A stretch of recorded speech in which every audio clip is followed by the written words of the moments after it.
This is a Mount Pleasant podcast that's designed to tell stories through music, through other kinds of cultural representations, and for people to tell their stories.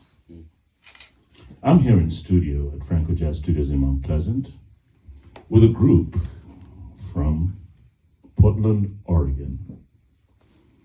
And that organization is called Word is Bond. PDX. Right? Word is bond. Yeah. The PDX is gone? PDX is just for the issue. We're worldwide. International. Yeah. Yes. Yeah. Word is Bond. And here's a story I'd like to tell. As I normally do every once in a while, I'd get on my front porch and sit on my chair and just watch the world go by. And one of those instances, I've done it for many years, and one of those instances, there was a young man that was walking with his girlfriend, and they were pointing at my house while I was sitting on the front porch, and I kind of wondered why.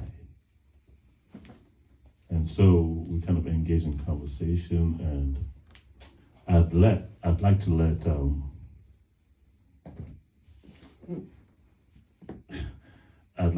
Lakayana tell the story, because for me it was something that I didn't expect. Just to tell you how the universe works.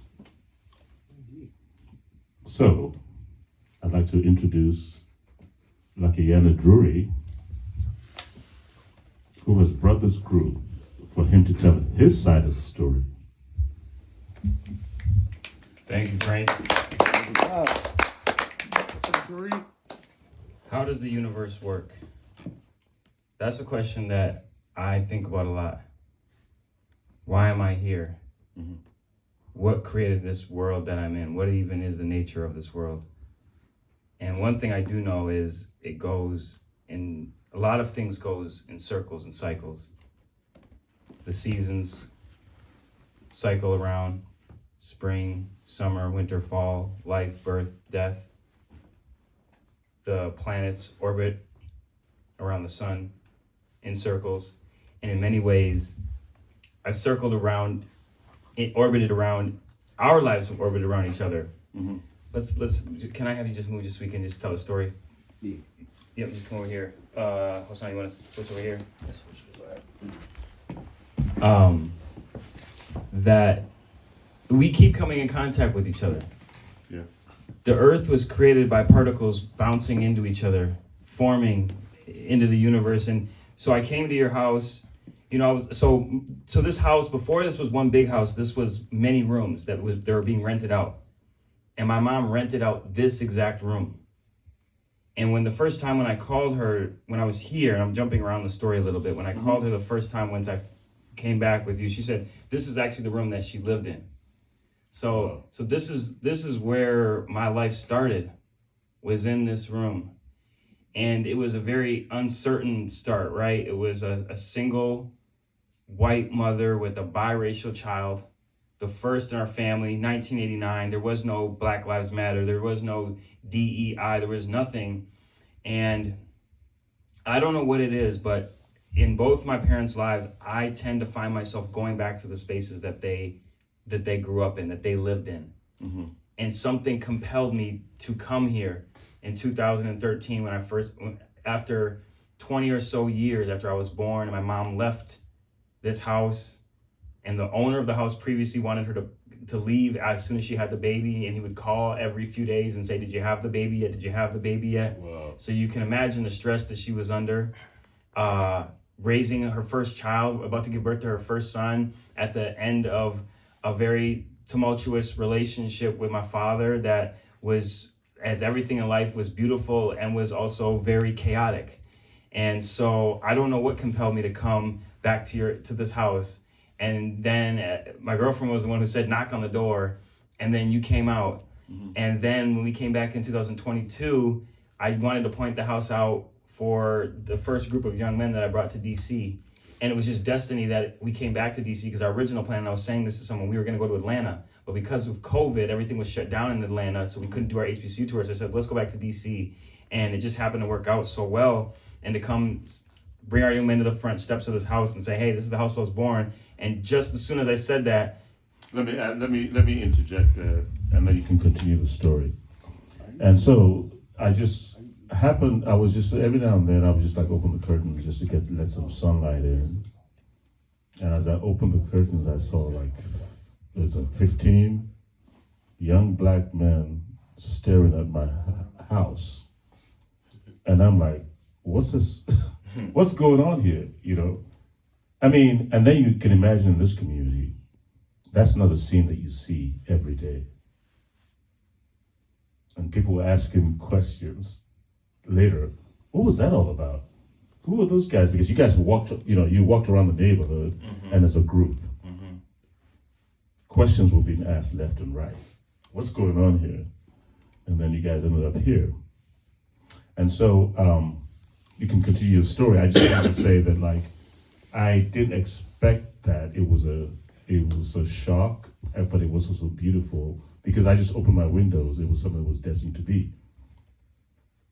And I saw this, I said, well, hey, and then you said, like, okay, remember me from way back when? I said, of course, how could I forget? Yeah. How could I forget? That's an experience of a lifetime of something that's so important, so real. And so you can continue the story. So in between 2013, 2012, when I first came here, and 2022, 10 years later, yes, there was a second time in between those two times, which was the time I came here on Halloween. And in 2013, I moved to DC for a year, and I did community organizing. And I met this Latina woman, and I'm blanking on her name right now, but I'm just going to invoke her memory. And she had 2 young daughters, and we went out trick-or-treating with them. And I didn't know where in DC I was just knocking on doors, and we ended up knocking on your door again. So both by choice and by like happenstance, serendipity, I ended up on your doorstep many times. Yes. And so now at this point, it's a tradition. Yes. It's a thing that we do every year, and I always feel like this is one of the most special moments, and I feel like y'all can feel it too. I know you and Isaiah were talking about it, just like how special this house feels and the power and the energy in it. Thomas, can you stand up and grab that photo on the book right there? Exactly. Yeah. Yes. Yeah, bring it. Sir. So I brought this last year, but this is my father holding me on the front steps of this house. Just as a little boy, 1702. And my mom always remembers this photo just because it was just a random day that she took this photo. Wow. And without really knowing how full circle this would be, this moment, right? And me being just a little baby sitting on the front steps of this, and my father, rest in love to him, Elisama Habib Yotoma. And it's just like that's like the legacy of my life is just like that I want to do is just grow and be the best man that I can be. And I didn't see growing up a lot of men that were like doing the right things, right? Like most of my friends, all of our fathers were gone. That was just the way it was. For all the black kids, none of us had our dads. Really? No. So I never really knew what it was to have a dad. I had a mentor, Kevin Torrance, but that's why I created this program, was so that we could create a brotherhood, so that people could feel the father figures, have that guidance, and take people across the country and introduce them to people. Like to be able to come across the country, even just to meet Frank in and of itself, if we did nothing else, that's an amazing experience. Thank you. That's an amazing opportunity. And it goes both ways, right? The energy is flowing into them, and they're giving it back to you. Yes. Yeah. And we're sitting in this room that I was born in, and we're rapping and making music 36 years after this photo. Wow. And my mom, for the whole time I was growing up, my future was so uncertain to her. And I think a lot of your mothers, you might not always realize it, but our parents, they don't always know, especially as black young men. And we don't know the world that they know that we're growing into.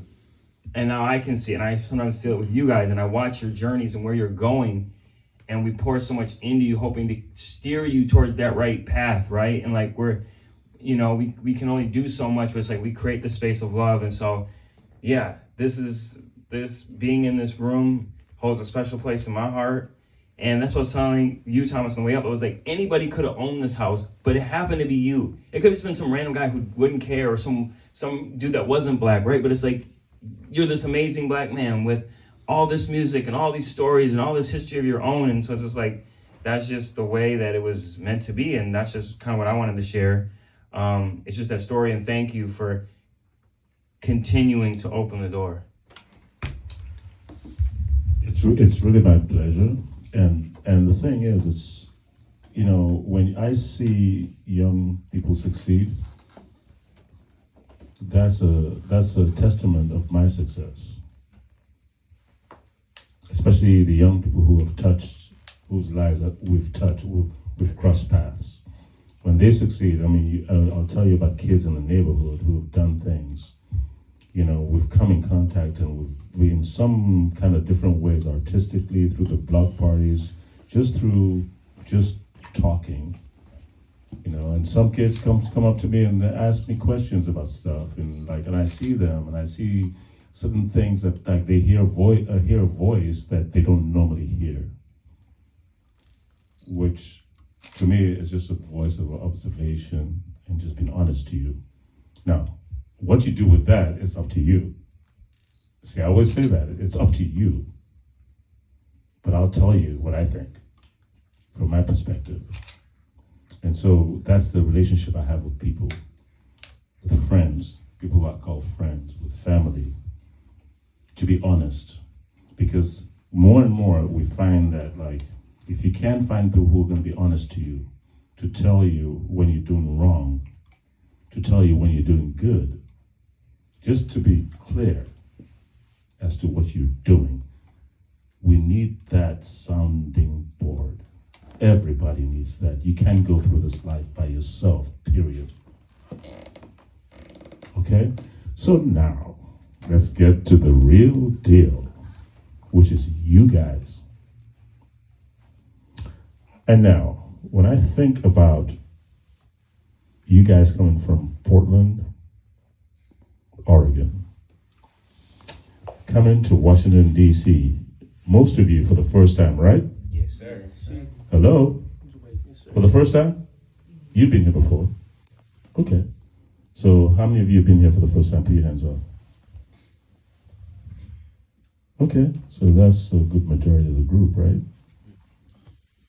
And having to be, I know, the schedules, you guys have a pretty hectic schedules of going through the legislative process, meeting business people, politicians, and everything, right? So my question to you is, and coming up over here, hanging out, so I really wanted to just encapsulate everything that you've gone through in this one day, and put it in some kind of perspective. Tell me about your experiences and what you think so far. We're going to start from whoever wants to start first. Yeah? What's your name? Can you stand up? My name Just come out, I'll give you the microphone. You can stand up right here because we have the camera watching. my name is Thomas Johannes. Okay, just tell us what's your feeling about your experience so far? With Word Bond? With just your experience in Washington, D.C. I say my experience in Washington, D.C. has been really shocking for me, because when I came here, I thought I was just going to, go talk to the legislative, but it kind of changed my perspective on just basically life, because I've seen how other people live, how some things affect other people, and I didn't know mental health was such a big thing up until this trip, I feel like. So that's how it affected me. That's wonderful. So you're pretty much saying you're not exposed to much mental health issues in Portland? Yeah. Really? I mean, I say I haven't been around it. Just want to sit up. I say I haven't been around it, but being so close to my brothers and just like realizing like this actually is a problem, you know? Yes, mental health is an issue, and I think it's gotten worse. And sometimes it's very hard to detect because people don't really know. You know, a crazy person that can't tell you they're crazy. You know what I mean? You know, and so one knowing themselves or trying to, I don't know how, I don't have a solution to it, to be honest with you, because the stuff just keeps multiplying. So who else would like to talk about the experiences in Washington, D.C. compared to Portland, Oregon? Yeah, my name is Isaiah. You guys want me to say my mantra? Is that fine? Yeah, please say your mantra. My mantra is I'm my father's child. I'll shine brighter than the sun. I'll achieve greatness. I'm from Seattle Central District, and I come from a strong family. How I feel about coming from Portland, Oregon to DC. It's different, you know, obviously. And In what way? Okay, so I would say the culture. There's a lot of people that look like me or like my brothers, right? So it's just like it's really different. I'm not used to seeing a whole bunch of us in Portland, Oregon, because it's just majority of it is white. So I have this saying that I always say, it's like when you come to places like DC, Atlanta, like cities that are majority black, you know, you don't have to go outside and give people the nod every day, right? When you're in Portland and you see a person that looks like you, you're gonna have to give them a nod, right? But when you're out here, you're used to seeing people like you, right? So you don't have to do that all the time. You might want to, but you know, you're just used to it, you know? So it's like, hey, what's up, brother? But in Portland, you know, we gotta be seen. We gotta make sure we're seen, and it's kind of hard because, you know, when you come to Portland, you're like, where's the black people at? You gotta find the community. You really gotta dig deep. And so there's a lot of stereotypes about it. And you know, it's just, it overall is different. I know what it's like it's not my first time coming to a place with a whole bunch of black people. I went to Atlanta, went to school in Atlanta. I talk about that a lot. But, you know, it just reminds me of that, you know, just like seeing, I went to school there. So like, you know, it was way different than going to school out in Portland. The education system was different, and I felt more welcome. You know, I mean, like they were more like down there. They kind of were like, what's it called? Like kind but not nice. You know, so if that makes sense. You know, like they look. You know, so That's like deep, yeah. So just it reminds me of being like in Atlanta, almost and like you know, because I've never been in the East Coast. You know, so it's like it's a really big change for me. And I really like even being here, because like I never been just being in a house. Like I was talking to Lakayana about, I was like, Mr. Drury, I mean, I was like, I'm in a house on the East Coast. Like I've never been to a house on the East Coast. Like it's crazy. And I know it's like it sounds a little stupid, but it's like, you know, Really? to me it's a big accomplishment, you know, because I'm like into that stuff. So you know, and just like I'm touched by Mr. Drury's story, because like, you know, I kind of relate to it in a way, because I had my house, and I was there for like 5 years. Then it got gentrified, and my parents separated, so I can relate to the story, you know. And just, I would like to kind of one day come back to my old neighborhood and, you know, do something like this, see who's like, knock on the door, see who lives there now, you know, and maybe like have a tradition like you guys do, you know. So, yeah, but overall being in DC, I like it, you know. Good experience. Thank you very much. That was wonderful. Yeah, it's a wonderful story. And does anyone else have something to say in terms of what they've experienced so far in DC? Guys, this isn't time to speak up. And this is going to tell me how much you have observed. Because you don't go to places without having your senses alert. All the things that God has blessed you with, your eyes, your sense of taste, your listening, and your ability to observe and reflect. So, who's next? Say your name. My name is Times Cantwalda. My mantra is I'm young, I'm Eritrean, I will try my best, and I'm a brother's keeper. Some things that I've noticed that are different in DC from Portland, just like the buildings, because like it's built very differently here. Because like over here it's like built from brick and everything looks very old. Like the streets are different, but back in Portland it's like house are wooden and it's like more like newer. You know what I mean? Also, Newer? Yeah. Also, something I've noticed is like how important like the Senate and how important the senators are to America and like what they do as their actual jobs. Because when we were talking with the senator, we were talking about our public policy about culturally specific training for counselors. He felt like it was really important to him, and he said that he could actually oppose put that law into place, and that just made me realize like how much power they hold in America. So. Does that make you want to run for office? It definitely interested me. What do you have any plans? Right now you're still young, but like you still have a lot of a long way to go. But in terms of, do you have any idea with this trips and stuff that you guys are doing? I mean, you get inspiration, right? Yeah. You get inspired by different things that you see and you observe. So my question to you is, do you think that's something that you think you can make a difference by running for office? Yeah, I felt like when I saw them like make a difference, I feel like I could change my community, and yeah, so I feel like that definitely inspired me to make a change. Good. Wonderful. That's great. Who's next? All right. Come on. State your name. Tell me what your experience in Washington. My name's Lexo Pond. My mantra is, I can do anything I set my mind to. I will become a role model. I am one of one.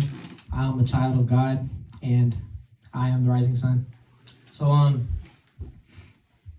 come from a strong family. My father died when he was 10. My father died when I was 10, but like, my mom was a single parent, but it was still a strong family, you know. We have a great bond. But I never had to like experience like not many hardships, but like when I just travel around the world, you know, it just makes me like think about everyone else and like what they had to experience. So like, this makes me feel like a very tiny person, or like a pebble in like a lake, you know what I mean? Ocean. Yeah. So it motivates me to become somebody, and I want to get my name out there, you know. It makes me want to just be somebody. That's amazing. I could hear your emotion in what you're saying, and I just think it's unfortunate, you know, from what we see in society, when, especially in American society, when fathers are not there. I don't know how else to say it. It is so important for fathers to be there. And I think a lot of us Black fathers have been failing our kids. And we keep making excuses for that. I make no excuses. That's why you guys are here. That's why I do what I do in the community. Because there's gotta be a better way than this. This cannot be a recurring decimal. You know what a recurring decimal is? Two. Yeah, with numbers. You know, but you could put it aside, you know, in a philosophical way. It's just doing the same thing over and over and over and over again. When's that gonna stop? Enough is enough. Enough is enough. I'm tired of it. You guys should be tired of it. To see people like you at your age, you know, just with talented people. Talented people just disappearing for no real good reason. You can't justify it. Parents keep making excuses. It's one excuse or another. I'm tired of that. You know what your kid is doing. But every I always say this. Sometimes when a kid is kind of like antisocial, that could be a cry for help. But somebody has to be listening. I'm glad you guys have each other. If there's no other major people in your life, at least you got each other that you can tell each other the truth. Be honest to each other. You have to be honest because that's the only thing you got. You got to have a foundation. If you don't have a foundation, nothing works. I'm sorry. That's just the reality. Nothing works. You've got to have a solid foundation. So having said that, I'd like to have some people talk. It's like similar to it. Yeah? Anybody have anything else to say? No? Okay. Well, I'm glad we at least captured something. Any of the staff want to share? Yeah, let's have one of the staff. Yeah, please. Love to. And just come over here. Yeah. Thank you. Yeah. We wait the camera can see your face too. That handsome face. Yeah, handsome face. My name is Michael Facey. I am a proud board member of Word is Bond and also a staff member with the Portland Trailblazers. When I think about my career highlights up until this point, is being able to serve with this group. And talking about cycles and, just how God works. Can you stand like right here? So Exactly. Yeah. Talk to the. Yeah. That's good? Yeah, this is good. Yeah. All right, perfect. Prior to me coming to Portland, I was here in DC, actually working right around the corner at Georgetown University.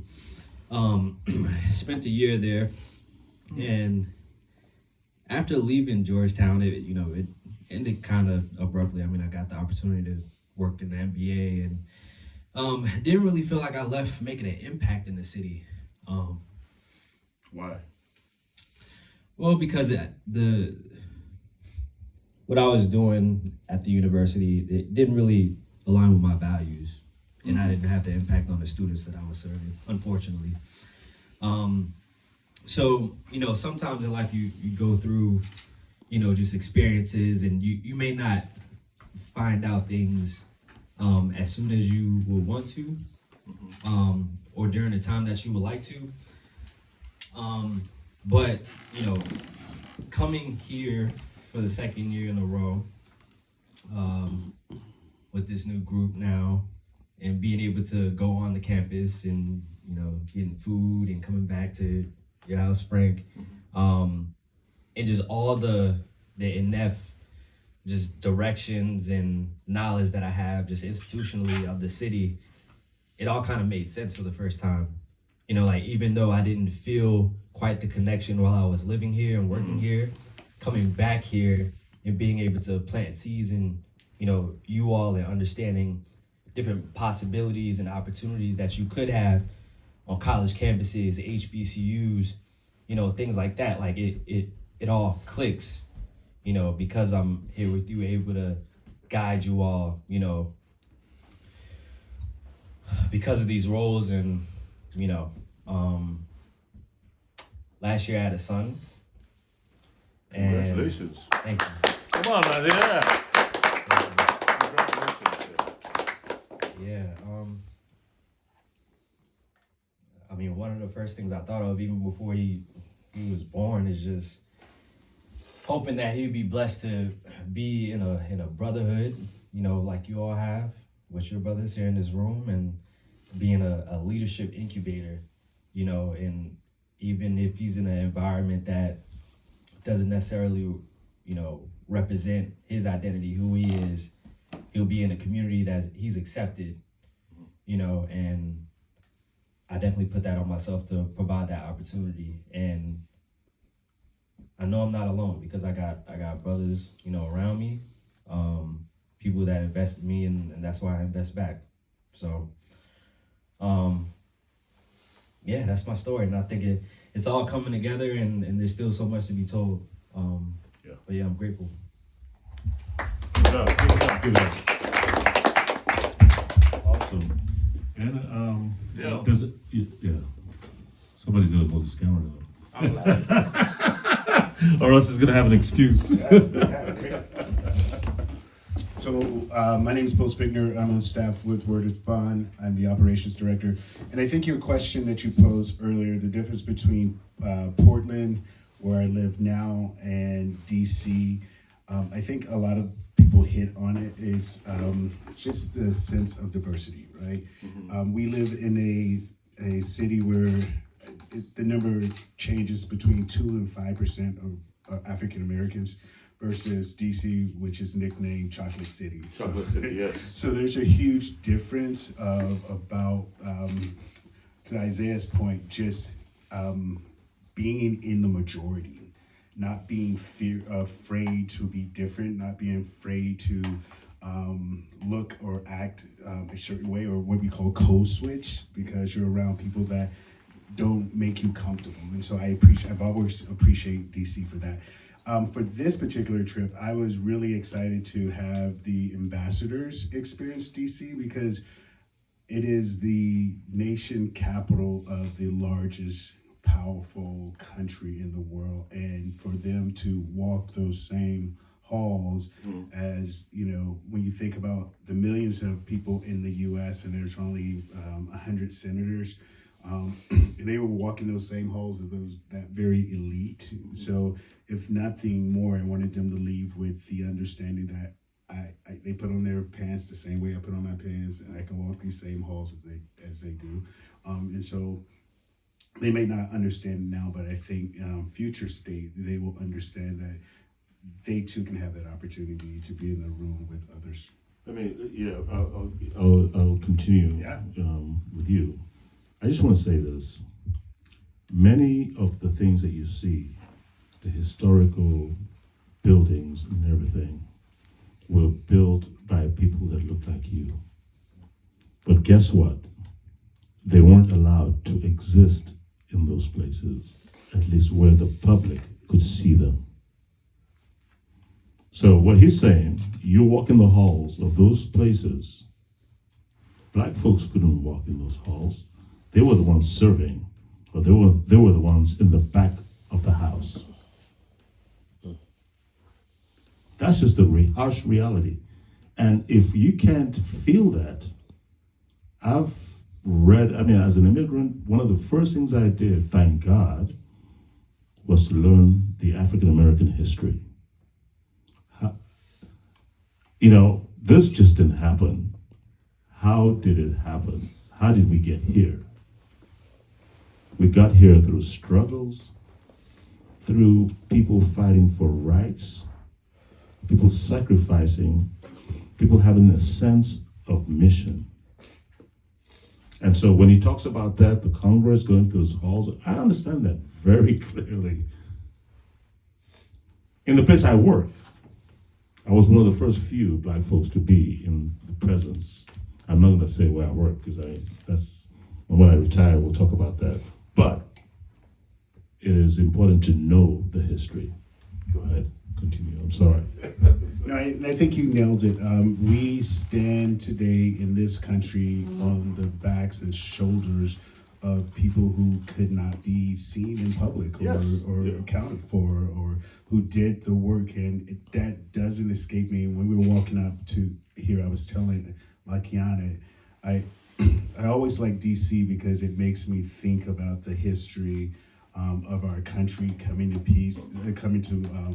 play. You read books about the history and the signing of the Constitution and our forefathers, or this nation's forefathers, I should say. And you wonder, did they walk up and down these walls, these streets? What was it like? And it is on their backs, or on our people's back, that we see this. And so it doesn't fail me whenever I come to DC. I haven't been here in about 15, 20 years, so it's been a while. So it's always good to come back. And one last thing I'd like to say, if I may, if anyone, does anyone else have anything else to say? You'd like to say something? Go ahead. What were you gonna? What were you gonna? You can ask your question. No, what I was going to say is, folks, I cannot stress it anymore. Be careful with social media. Watch that social media, because there are things that you may put in there that will come back and haunt you.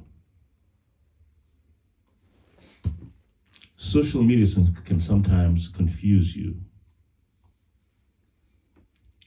If there's any possibility, try to read books.